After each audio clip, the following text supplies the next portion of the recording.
Hatirələrdə qalmışam ay ayxan, elə bilirlər qocalmışam ay ayxan. Bunlar mənim torbamı tikməyə gəlir, gəlin görək kim kimi sökməyə gəlir. Çempionun medalı çıxdı əlindən, çox ismişdi bakalı çıxdı əlindən.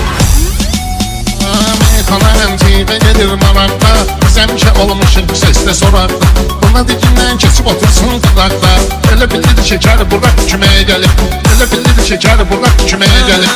Bala güldü biz gələrik qətrinə, Orxanın imza qoyaram sətrinə.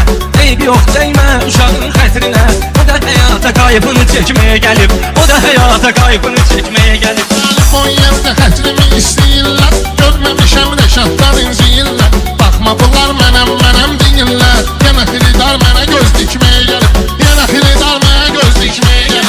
Bunlardan inkişaf çıxmayıb heç bax, cahilin sözü saf çıxmayıb heç bax, ölüm bədə xilaf çıxmayıb heç bax. O yol verməyibdir gecikməyə gəlib, o yol verməyibdir gecikməyə gəlib. Ayxanın toyundan gözəldir halı, kəş bu cür axıracan qalasan balı.